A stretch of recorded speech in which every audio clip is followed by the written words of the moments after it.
Hello Internet, Dan here from DansTube.TV, and today I'm going to be discussing the Apple Watch 2, or as I'm going to be dubbing it, the Apple Watch S. We are going to discuss the release date, the price, and the specifications for their upcoming Apple Watch. I believe that they will be going with the Apple Watch S purely because Apple do have a predictable release schedule. Now, we've seen this with the iPhone, we've seen this with the iPod as well, and we've also seen it with the iPad. They always seem to have a specification upgrade every year, and then every 2 years we see a drastic design change or some added features. So with the Apple Watch S, as we're going to be dubbing it for this video here, I believe that we will see an announcement at the September iPhone 7 event, but then the watch itself will be available in the new year. That's what happened with the original Apple Watch, and Apple seemed to follow their release schedule almost religiously. We recently got to see watchOS 3 at their latest keynote, and it was really great to see that they have improved the speed, the efficiency, and the overall experience with the Apple Watch. Now, going along with these speed changes and the improvements to the operating system, it is highly likely that this new version of the Apple Watch, the Apple Watch S,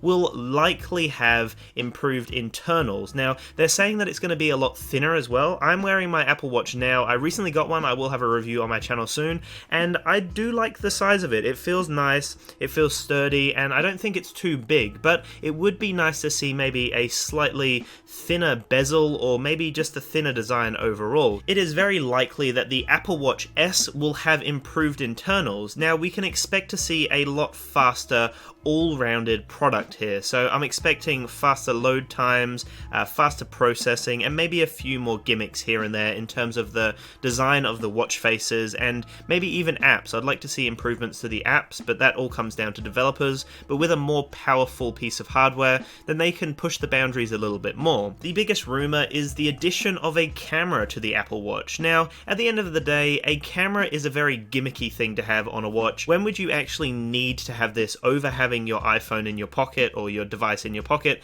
It's very unlikely that you will actually need a camera on your watch itself. Maybe if you're some sort of special ops agent, or for some reason, you know, your phone's died and you want to quickly snap something, but besides that, it's really irrelevant. But the thing that is exciting about the Apple Watch S is they're saying it will be a FaceTime camera. So that means that I can FaceTime with friends, I can Skype with people, and I guess additionally I can have the FaceTime audio calls and some other interesting things through the actual watch face itself. On top of that, something that is very exciting is a standalone watch. So at the moment, it operates off your iPhone. If I have my iPhone turned off or it's nowhere near me, the watch is basically useless. I can track my activity, see the time, and play around with a few things, but it fetches everything. It fetches all of the data from my iPhone and sends it to the actual watch itself. So they're saying that we may see a Wi-Fi chip, which means that it will allow for standalone operation. So if I'm at home and I'm connected to a Wi-Fi network or wherever I may be, it's really great that I would actually be able to operate the watch itself, receive notifications without drawing from my phone itself, which in turn, I guess, would improve battery from my phone and my watch, which is very interesting. On top of that, I guess we could discuss the battery life. So battery life is decent from the Apple Watch. They quote about 18 hours. Now that is believable if you're doing bare minimum on the watch. Whenever I do any sort of graphically intense or CPU intense processes on my actual watch itself, whether that be tracking my progress or, you know, doing something interesting like going through Instagram or Twitter or something like that on the actual watch itself, it drains battery. So I'm probably only getting about a day's worth of use out of the actual Apple Watch itself. So again, I would like to see improved battery life, which is believable. With technology, components can be smaller, allowing for more battery space, so it's likely that we will see a larger battery or a slightly improved battery, or they may increase the internals and then just keep the battery to the same point that it is right now, which is about 18 hours. Seeing as this edition will be an internals upgrade, it is highly unlikely that we were to see a design upgrade at all, but it is believable and it has been rumored that we will see another addition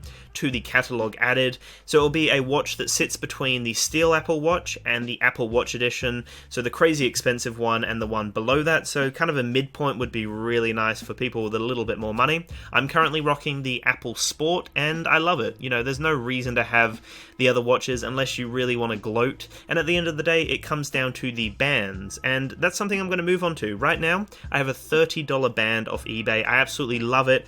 It has protection for my screen, it's a really comfortable fit, and I just love the design. It's really sporty and it works really well. But Apple's big selling point for the Apple Watch would be the bands. They recently released some new ones, and it's highly likely, and it has been rumoured, that they will have different designs for the new Apple Watch. There have been some rumours that there will be bands that have a magnetic design that can actually protect the screen of your Apple Watch when you're not doing anything on it, or it can prop it up in a horizontal design or in a vertical design, however you want it to sit on your desk. So that will be interesting to see, but at the end of the day, it's all very gimmicky to me. I'm very happy with my $30 eBay band. With the addition of the Wi-Fi chip, it is also likely that the Apple Watch S will spring a built-in GPS, which would be fabulous. You wouldn't actually have to draw from your phone every single time you're doing anything on the watch. So again, that would be more efficient in terms of battery life from your phone, and it would make your Apple Watch a standalone device. So I'd love to see a built-in GPS.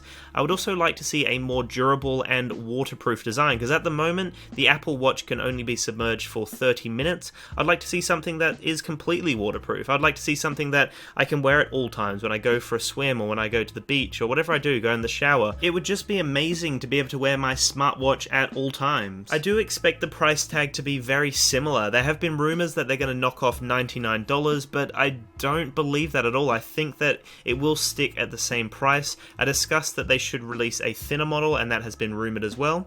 And something that has been rumored quite a lot would be a circular display option. So just the option to either have a square or rectangular one as well as a circular design, because as much as I love the square face here, it isn't a watch face. You know, I'm used to and I'm accustomed to a circular watch face, so it'd be nice just to have the option there. But I guess in terms of a design aspect, maybe the square or the rectangular design actually has more room for components. So we'll have to see in the future, but we may see that option with the Apple Watch 2 or the Apple Watch S. Hardware is limited to the software that is available on the device, and with Watch OS 3, we can see some improvements to the interface and the overall experience with the watch. But one thing that I have noticed since I've got my Apple Watch is there are very limited apps out there, and the apps that are available do have some issues here and there. Developers aren't as enticed to upgrade their apps and improve their apps and release brand new apps, so that is a little bit of a downer for me.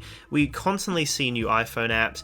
We also see a lot of new TV OS apps, which is really exciting, but we're not seeing too many Apple Watch apps, so maybe with improved internals and the standalone model, we might see some more interesting apps available in the store. At the moment, the Apple Watch can only track your heart rate and your activity. You can also track your sleep if you have specific apps, but it'd be interesting to see some more health features and health sensors available.